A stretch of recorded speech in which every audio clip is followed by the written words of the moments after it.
Hello everyone. In this video we are going to see event handling in JavaScript. So JavaScript, as we know, that it is dynamic, and because of dynamic nature JavaScript has always been popular, and the important part in JavaScript is event handling. That is what we are going to cover in this particular video.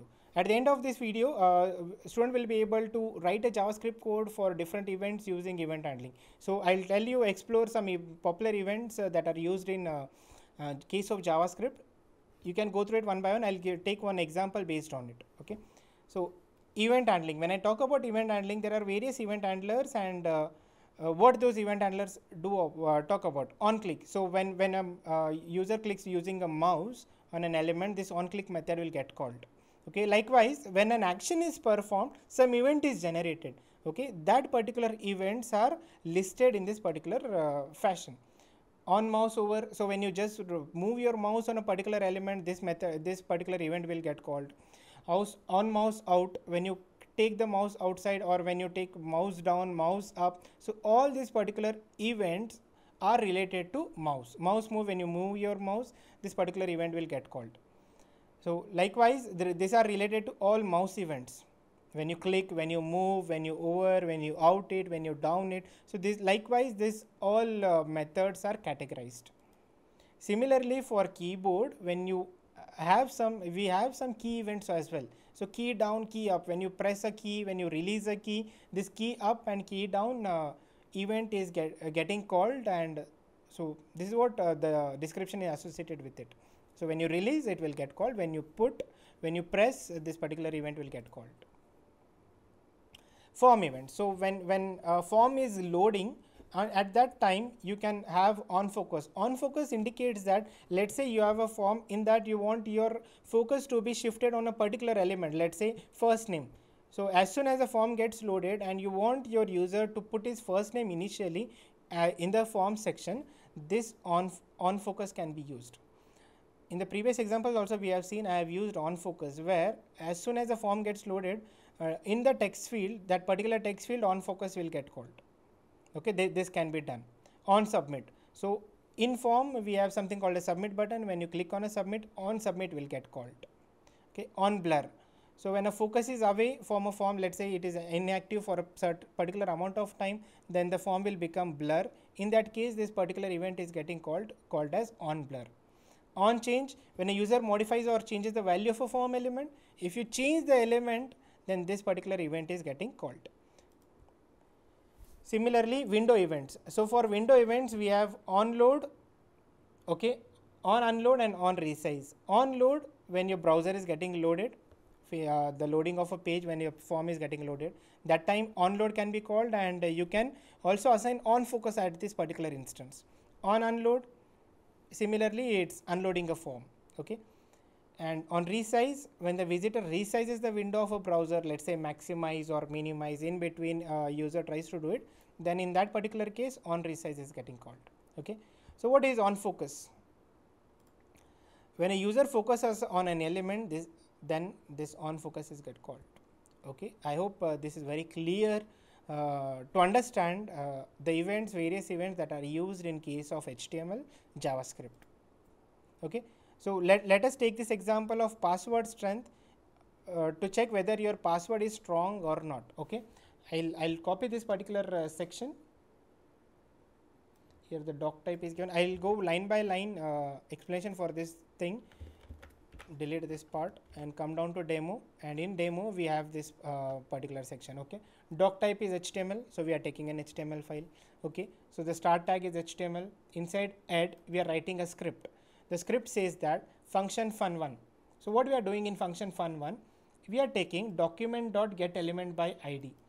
Here the field which we are using is password. So whatever password value is there, that particular value is obtained and stored in the variable t. So that particular thing will be called.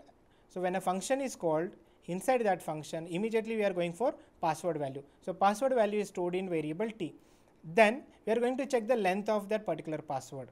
Okay, if the length is less than or equal to 8 characters, we will say that password is weak. Now again, when you are saying this password is weak, you are assigning the value to some element of HTML. So which element? Label 1. So when you are changing the element of an HTML, as I said in the previous videos also, like we will be using inner HTML. So inner HTML is going to tell and change the label, and it will mention it as password is weak. Okay, and else if suppose it is more than 8 characters, then we say password is strong, and again that particular label 1 inner HTML is getting called, and password is strong is the message which we will receive. Username, input type text, and password on key function. This function 1 will get called over here. So on you can on key up. So when this particular function is getting called on key up, when you say key up, this function is getting called. As soon as I type something in my text box and release my key, that means I'm key up. Immediately this function is getting called and the label is getting updated. So which label? Label 1. Here nothing, no text has been written over here. Input type button, value submit. So when you submit, the values are submitted, but then we have not written any function on submit button, but instead we have written a function on key up. I'll save it, come back, we'll try to execute it. So to execute it, I'll close all things, come down to desktop, run this demo file, and this is the user which is coming. So as soon as I type, you can see here, immediately as soon as I'm typing itself, it is telling the password is weak. But as soon as I cross this 8 character length, it is saying me password is strong. So it is just with character input. So just by key up and key down, I can tell whether my password is strong or weak. Immediately you can see the password is becoming weak. As soon as I increase the count, password is becoming strong. And when you click on submit, nothing is happening over here because we have not written anything over here. Fine. Similarly, as I said in my version, like on key up and key down, we have key up and as well as key down. So similarly, if you try to change in your program, let us try to change it to key down. So what changes will happen if I do it on key down? Okay, password is weak. If it is less than 8 characters, I'll change it to let's say 10 characters. Length is less than 10. I'm just checking the length. I'm not checking whether it is a character. So this is one other way of password validation. Like we use your regular expression, another way is to use length of a particular string. Okay, come down to the section and we will try to save it. First save this particular program, come down to Google Form. Okay, here we have as soon as I type, this particular thing is getting activated. So you cannot see the difference between down and up. So up is nothing but when I press, okay, this is down, and when I release, when I remove my thumb from fingers from my keyboard, as soon as I release, up on key up will get called, and as soon as I press, on key down will get called. Okay, so as I press, go on press. Okay, now if the length is getting above it, you can see it is becoming strong. Even you can write numbers as well. There is no as such restriction in this case, like it should be characters only, it should be digits only. So this is another example of form validation. I can write some more characters over here, and you can see the version is changing. Even you can have dollars at anything. So anything is allowed over here, and click on submit, nothing will happen here. But in case if you want something to happen on submit, only the change will be, instead of on key down, this particular case will come over here. Type button. So here the change will be, sorry, okay, on click. On click, function 1 will be called. So if you come down to your program again and try to run it, okay, you can see now, okay, I have to remove from here. On key down will be removed from here, so that I want only one type of validation, only once I submit it. Okay, this can also be achieved. Come down to your part. Now here if you type, nothing is getting updated in label. Why? Because here we have removed that on key up and on key down function from this particular text box. Okay, now when I click on submit, then this this particular label is getting updated. So it's up to the user whether to tell him immediately or to tell him once he clicks on submit button. Usually we see that there is a big form, okay, huge amount of form, there are a lot of fields into it, let's say 30 to 40 entries a user will do, and after that he click on submits, this particular section will get updated. But this is not usually what happens every time. okay, you can have it immediately also.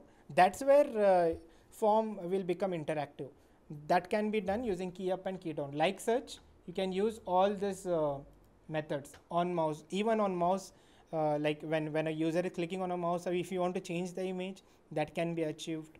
So this relies on how you are developing your form, what exactly your functionalities is, and what exactly your requirements are.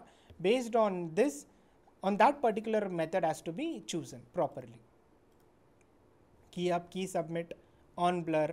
Okay, for form we have on submit, on blur. Like such, event, this particular events can be written inside form itself. Okay, when you're creating a form, in this particular example, if I come down, so here form, inside this form, here you can have a form section, and inside form only you can write here on blur, etc.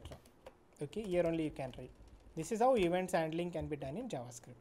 Okay, I hope the things are clear with this point, with this part. Okay, this is what you have seen. These are some of the references that I have used, gone through. You can go through it. Thank you.